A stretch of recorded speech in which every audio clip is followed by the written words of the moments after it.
Hello and welcome to Floor 180 Boss for Palace of the Dead, POTD.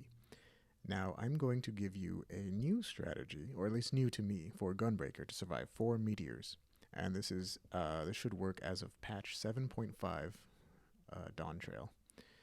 Now, as you can see, you should know the basics of this fight first, but essentially you're going to do Lust, Pomander of Lust around 20%, right? And then you're going to put 5 stacks of vulnerability on him, which will bring him down to around 16%.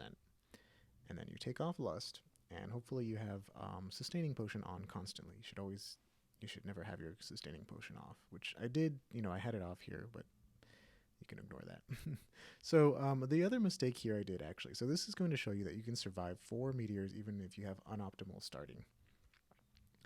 So the problem is that I was getting greedy, and I know it's kind of blurry here, but you see he's at 15.2%, which is definitely enough for you to start your burst.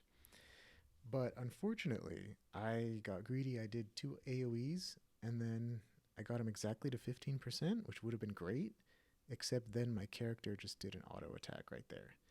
He did an auto attack which brought him down to below 15%, so he's going to start the meteor right now. Ideally, what you want to do is start your burst as he's doing a cast like Charybdis or Trounce or Thunderbolt. Usually Charybdis is good, but yeah, I basically lost about 5 to 6 seconds worth of damage because I started so late. And as you can see, I unsheathed my weapon because I thought he was and I was going to wait for a cast, but instead he starts Meteor right away. So I haven't even started my attack by the time he's already casting Meteor. So this is really a lot later than you should want to do. But this is going to show you that you can still survive even if this happens. So I use Ready to Break and Sonic Break.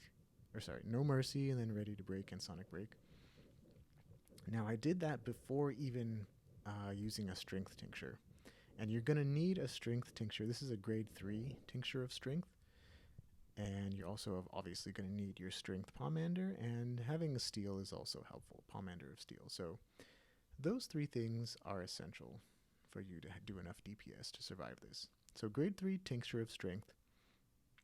I hadn't even used it yet here, and I used Danger Zone even before I popped it, so that was also a mistake.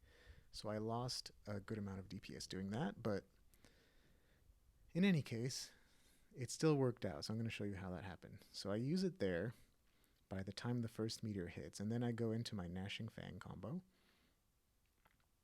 So I'm doing that, making sure I have my Sustaining Potion up.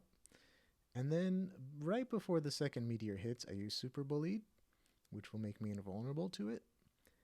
And then I use Aurora right when it hits. Now that Aurora will be essential for surviving the 4th meteor. So I remove my food buff after the second meteor hits. So I use Aurora right when it hits. In between, I use to take off the food buff.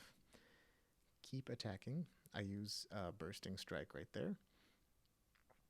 And then, so I have full health now. 3rd meteor hits. I survive easily. Do another Brutal Shell combo because that will heal you. And as you can see, the Strength Tincture expired there. That's what this medicated thing is. So having the Strength Tincture up actually helps me regain more health with Brutal Shell, so that's important too. So Brutal Shell, Strength Tincture expires. That will give you enough to survive the 4th meteor. And then as you can see, Aurora expired there. So having Aurora still up because I applied it so late, right when the second meteor hit, will help me survive the 4th. And then that gives us plenty of time to finish him off after that. So yeah, if you have any questions, write a comment, hit me up on Discord, and yeah, good luck with your runs.